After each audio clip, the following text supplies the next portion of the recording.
أعوذ بالله من الشيطان الرجيم بسم الله الرحمن الرحيم الحمد لله رب العالمين والصلاة والسلام عليك أشرف الأنبياء والمرسلين وعلى آله وأصحابه أجمعين بسم الله الرحمن الرحيم وقاسب حبيب الله صدق الله مولانا العظيم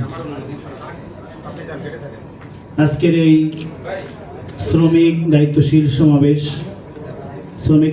সমাবেশে উপস্থিত হবেন বাংলাদেশ জামাত ইসলামী কেন্দ্রীয় মজলিসের অন্যতম সদস্য, বাংলাদেশ শ্রমিক কল্যাণ ফেডারেশনের কেন্দ্রীয় সাধারণ সম্পাদক, বাংলাদেশ ইসলামী ছাত্র শিবিরের সাবেক কেন্দ্রীয় সভাপতি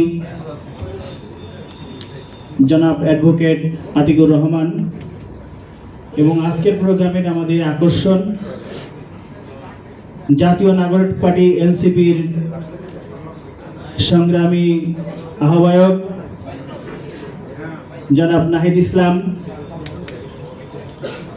মঞ্চে উপস্থিত আছেন বিভিন্ন থানা পর্যায়ের থানা সভাপতি, বাংলাদেশ শ্রমিক কল্যাণ ফেডারেশনের বিভিন্ন থানার সভাপতি, সেক্রেটারি এবং আমার সামনে উপস্থিত আমার প্রাণপ্রিয় এবং হৃদয়ের কর্মী ভাইয়ের, আসসালামু আলাইকুম ওয়া রাহমাতুল্লাহি ওয়া তাআলা ওয়া বারাকাতুহু। আজকের অনুষ্ঠানে মূলত আমাদের দুজন আলোচক বা বক্তা আছেন। তারা আমাদেরকে আগামী নির্বাচনে 12 তারিখের আমাদের যে ব্যালট যুদ্ধ, এই ব্যালট যুদ্ধের তারা আমাদেরকে দিক নির্দেশনা দিবেন। আমরা সেই দিক নির্দেশনার আলোকেই আমরা ইনশাআল্লাহ আগামী 12 তারিখের ব্যালট যুদ্ধে আমরা আমাদের সর্বোচ্চ প্রচেষ্টা দিয়ে আমরা আমাদের বিজয় ছিনিয়ে নিয়ে আমরা ঘরে ফিরে আসবো ইনশাআল্লাহ। এবং কেন আমরা এটা পারবো? আমরা এখানে যেহেতু আমরা শ্রমিকরা হচ্ছে দুনিয়ার সকল মানুষের চেয়ে নবী আম্বেকরামের পরবর্তীতে যে লোকগুলো রয়েছে তারা হচ্ছে শ্রমিক, তারা হচ্ছে একমাত্র কাসিব হাবিবুল্লাহ আল্লাহর বন্ধু। যারা আল্লাহর বন্ধু তাদের দুনিয়াতে আর বেঁচে থাকার মরার কোনো লড়াইয়ের কোনো ভয় থাকার কথা না, ঠিক কিনা? আমরা তো অনেক আগেই মরে গিয়েছি। 5ই আগস্টের সময়ে 17 তারিখ থেকে 5ই আগস্ট পর্যন্ত এবং 19 তারিখ শুক্রবারের পর থেকে 4 তারিখ পর্যন্ত বাড্ডা, রামপুরা, বাটারা এবং ঢাকা শহরের যাত্রাবাড়ি সহ যারা আন্দোলন ধরে রাখছে, যারা এই আন্দোলনকে 4 তারিখ পর্যন্ত নিয়ে আসছে, তারা 1 নম্বরের সিরিয়াল হচ্ছে আমার শ্রমিক ভাইরা। যেটা আমি আমার নিজের চোখে দেখছি। আমার শ্রমিক ভাইয়ের লাশ আমি নিজের ঘাড়ে করে আমি নিয়েছি। আমার শ্রমিক ভাইরা যারা এখানে পুলিশের সাথে, যৌথ বাহিনীর সাথে এবং বিশেষ করে র্যাব এবং বিজিবিরা যখন গুলি করছিল, সেই গুলিতে কিন্তু সবচেয়ে বেশি লোক মারা গিয়েছে আমার শ্রমিক। 12 তারিখের যুদ্ধটা আমাদের জন্য এরকম হবে। আমরা একটা প্রভাব জানি, যখন দেশে যুদ্ধ হয় তখন সেই যুদ্ধে যারা জীবন দেয় তারা হচ্ছে ছাত্র, যারা জীবন দেয় তারা হচ্ছে শ্রমিক, যারা জীবন দেয় তারা হচ্ছে খেটে খাওয়া মানুষ। যুদ্ধ শেষ হয়, যুদ্ধ শেষ হওয়ার পরে ধনীরা তাদের রুটির দাম বাড়ায় দেয়। রাজনীতিবিদরা সিটে যে বসে তার ক্ষমতা বুঝে নেয়। আর আমার শ্রমিক ভাইয়েরা মায়েরা তাদের মায়ের লাশ খোঁজার জন্য খুঁজে বেড়ায়। তার লাশের নাম্বার ছবি নিয়ে সংসদ ভবনের সামনে দাঁড়াইতে হয়, ছবি নিয়ে সচিবালয়ের সামনে দাঁড়াইতে হয়। আমার ছেলেকে কি দেখা গেছে?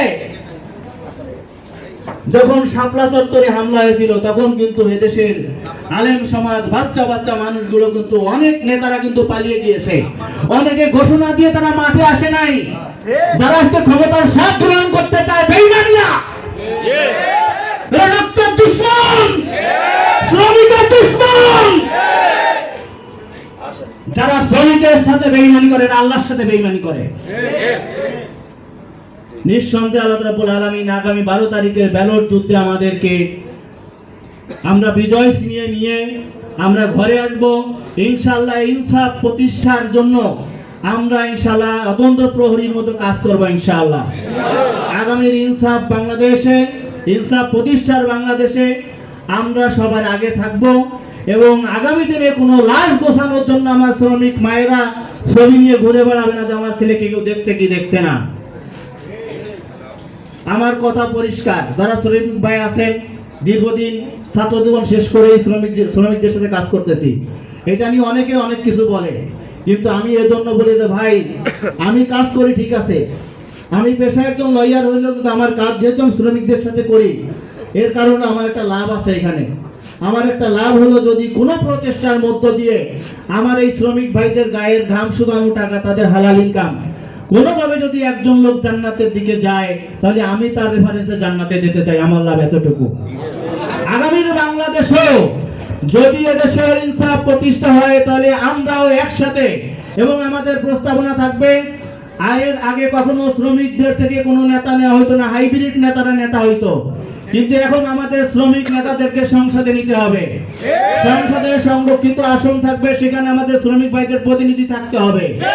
বিদেশি শ্রমিকদেরকে সকল প্রকার সুযোগ সুবিধা দিতে হবে, এবং সেই সুযোগ সুবিধা নেওয়ার জন্য এবং নিশ্চিত করার জন্য আমরা ইনশাআল্লাহ সর্বপ্রকার চেষ্টা করব, এবং আগামী দিনে সকল আন্দোলন সংগ্রামে আমাদের অধিকার আদায়ের জন্য আমরা সচেষ্ট থাকবো ইনশাআল্লাহ।